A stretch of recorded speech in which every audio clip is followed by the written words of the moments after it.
to the Binge List. I am your host, Paul Chappell, and we are doing a recap. First episode of Loki, the series on Disney Plus. First episode was called Glorious Purpose, and I was a little underwhelmed. Let me just be honest about it. It kind of went exactly like I thought it was going to go. They put in the time variance authority, which is actually a thing in the comic books. They appeared first, I think, in Thor, Fantastic Four, and they were in the series of She-Hulk comics. So their actual thing, the character that Owen Wilson plays, Mobius, Mr. Mobius, as he's called in the comic books, it's the actual person. So that was kind of interesting. There was another character, Ravonna Renslayer. She appeared as a judge. I don't know why. I don't think she had any kind of dealings with the time variance authority. I think this is going to have something to do with King the Conqueror, but don't hold me to that. I've been wrong about so many things about these series that I'm not making any bold predictions anymore. But it went, right along the lines of what I thought the plot was going to be, which is, variation on the Agent of Asgard comics that they made about Loki. And it looks like a future episode is going to take some cues from the Vote Loki comic from that came out in 2016, oddly enough, the same year that we know Trump got elected. So there's some parallels there. So I think this is just a way of tying in all this material from these Loki comic books. So I am kind of encouraged by what I'm seeing, but I'm not overly amped about it, if that's a word. I think I just made that up. Amped. That's a word. Okay, but anyway, so what was good about the show? Let's just go through a few things. I think they accomplished everything they needed to accomplish with this first episode, which is, first of all, they had to make Loki. I mean, Loki's already likable, but they had to make him empathetic. They had to make him a little bit more than an anti-hero. So, in case you haven't already seen it, let me just go into the plot a little bit. The show starts in 2012 during Avengers Endgame. And I called this, 2 or 3 years ago when Endgame came out and we did a review of it. I called it this was going to be their way of introducing Loki into his television series. Basically, if you saw Endgame, you know that he got the Tesseract and he pretty much used it to transport himself somewhere. Where does he go? Well, he goes to the Gobi Desert. I don't know why they chose the Gobi Desert in China. That didn't make a lot of sense to me. I was kind of really bummed that that's where how much control does he have over the Tesseract, though? They didn't never really explain that. But he goes to the Gobi Desert, and there's sometime in the past, because the clothing that the Chinese people are wearing is not modern. So that elicits a response from the Time Variance Authority. They arrest Loki, and strangely enough, he can't use his magic on them. They have better magic or better technology or whatever. Okay, so he's taken to the Time Variance Authority. And he's put on trial for his crime of creating a rift in the timeline, the sacred timeline. They'd explain this, something about a multiverse war where all these different multiverses were competing against each other. And it was decided that they were going to create a timekeeper association. These timekeepers were going to make sure that there was going to be no nexuses, I think they called it, of this sacred timeline. So anybody who used their powers to change time in any way would be arrested and tried. And I think killed. It seemed like there was one other guy that got arrested at the same time as Loki, and they just killed him. It looked like he got killed. It looked like he got evaporated or something. I don't know. But they didn't really explain that too well. But, okay. So they set up the fact that they might need Loki because there's someone going around killing these timekeepers. And then there's a big reveal at the end of the episode about who this person is, and it was very disappointing. I was hoping they were going to, introduce some kind of villain. I don't know who it would have been, but it would have been nice Anybody would have been better than the person you find out is going around killing time agents. So they're going to use Loki to help them track this guy down. So I guess that was good. They set up all the conflicts that we're going to see in future episodes. And they did tackle some time related incidents that we're aware of. Most prominently when the Avengers go back in time to, defeat Thanos. Loki even says during his trial, why was it okay for the Avengers to go back in time? They're the whole reason I was able to get hold of the Tesseract because they screwed up. How come it was okay for them to do that but not me? Which is a valid point, right? And the judge tells them pretty much that what the Avengers did was supposed to happen. The only thing I can come up with is that they decided at some point in the future when this multiverse war happens, that there are certain things that happen in the timeline that change the timeline that are okay, and this is one of them because it was ultimately a good thing that they, defeated Thanos. So that's the conclusion I came to. But, like I said, don't hold me to that. I don't know if that's what they were trying to say. But it did create some other problems that I will come back to.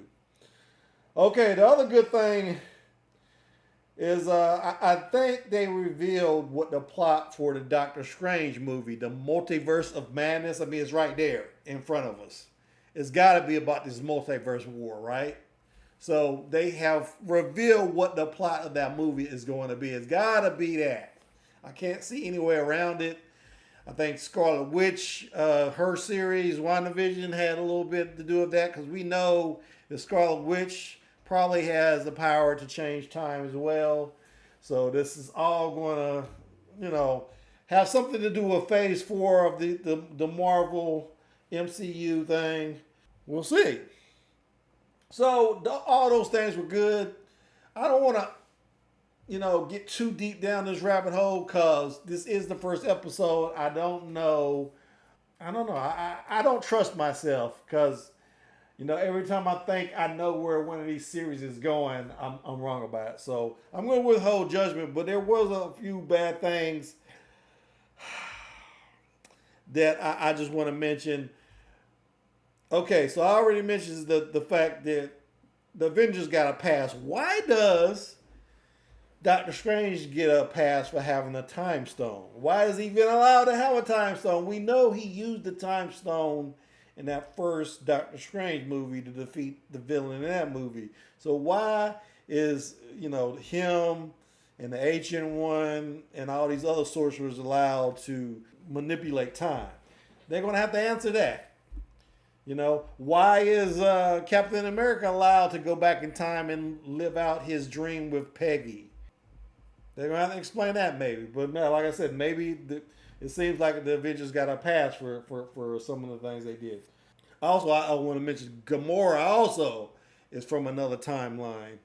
The current, because we know Gamora died in Endgame, but her past self, I think, was from 2014. She's still alive. And she's in the future now. And she's with the Guardians of the Galaxy. How are they gonna explain that? Maybe they won't. One of the biggest disappointments of this episode was the DB Cooper scene we saw in the previews. And this is why I totally wish I hadn't watched the preview and why I'm not really watching trailers these days. Because DB Cooper was this guy that hijacked a plane. I think it was back in the 60s or something. And they never revealed who this guy was. He actually parachuted out of a plane with all this money. They actually found some of the money some years back. They still haven't found his body. They think he died when he parachuted out of this plane because he landed in the swamp area. So his body could be in a swamp below water somewhere, but they haven't recovered the body. So we don't know what happened to this guy. But I thought the DB Cooper thing was going to be some advanced plot in the show, and it was revealed in this episode. Spoilers. It was revealed in this episode. It was actually Loki was doing this as a bet that he lost to Thor, and actually when he parachutes out the plane, Hemsdale, uses the that transporter machine to bring him back to Asgard. So that's all that was. I was really disappointed with that. So the only other bad thing I would say about this episode, it didn't seem like the timekeepers were really that necessary.